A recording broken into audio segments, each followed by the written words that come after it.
75 చెప్తున్నారు. 75 కట్టి ఉంటుంది. కానీ ఏమంటే బండి బాగుంటుంది కాబట్టి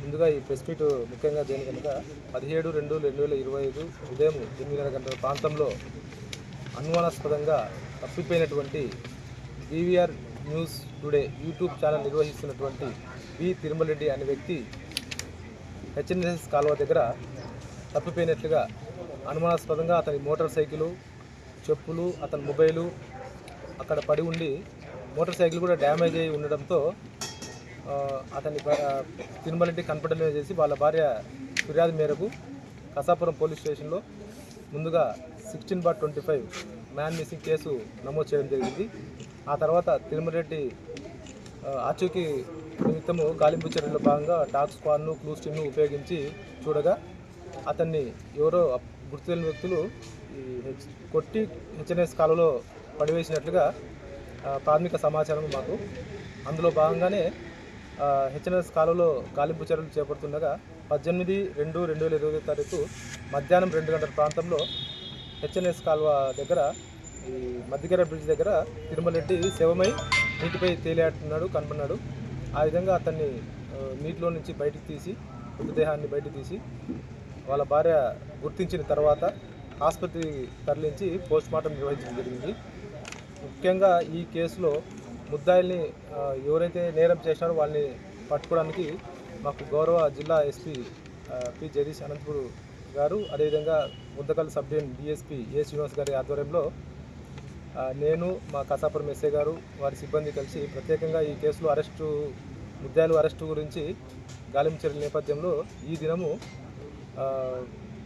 జీవన్ కుమార్, ఎలనూరు జీవన్ కుమారు, బోయ రామాంజనేయులు, బోయ రామన్ అనే ముగ్గురు వ్యక్తులను కూడా మన గుంతకల్ టౌన్లోని కసాపురం పక్కన ఉన్నటువంటి ఎంఆర్ హౌస్ దగ్గర వాళ్ళని అరెస్ట్ చేయడం జరిగింది.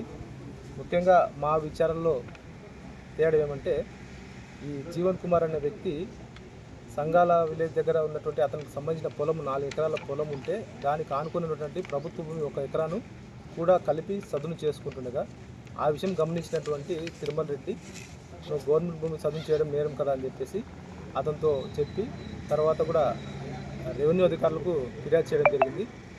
ఆ విషయంగా రెవెన్యూ అధికారులు కూడా జీవన్ కుమార్కు మీరు ఆ విధంగా గవర్నమెంట్ భూమి చదువు చేయడం నేరం అని చెప్పేసి తప్పని చెప్పడం వల్ల అతను చదువు చేయడం నిలిపేసినాడు.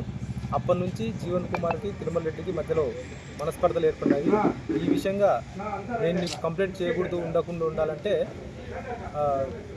జీవన్ కుమార్ని తిరుమల రెడ్డి డబ్బు డిమాండ్ చేయడం జరిగింది.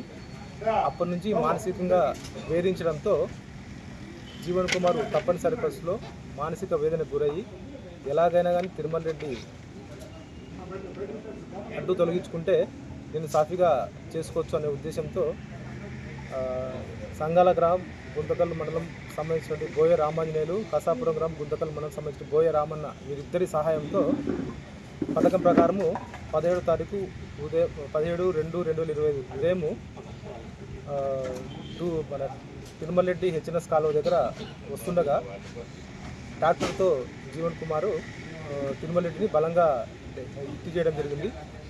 దెబ్బలు తల్లి కింద పడినటువంటి అపస్మారక స్థితిలో ఉన్నటువంటి తిరుమల రెడ్డిని కాళ్ళు చేతులు పట్టుకునేసి లాగి నీళ్ళలో హంద్రీనివా కాలువలో పడవేయడం జరిగింది.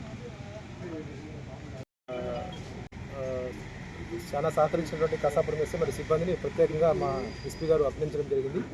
అదేవిధంగా ముఖ్యంగా మేము ప్రెస్ ద్వారా అందరికీ తెలియజేయడం అంటే ఈ విధంగా ఎవరైనా వ్యక్తులు వాళ్ళ పనిచేసే ఒక ఆర్గనైజేషన్ ద్వారా బెదిరింపులకు పాల్పడేసి అవతల వ్యక్తులు డబ్బులు డిమాండ్ చేయడం వల్లది నేరమని, అదేవిధంగా అట్లా చేస్తే చట్టపరమైన చర్యలు ఖచ్చితంగా తీసుకొనేసి వాళ్ళపైన యాక్షన్ తీసుకోవడం జరుగుతుందని చెప్పేసి మీ ద్వారా తెలియజేసుకుంటాం.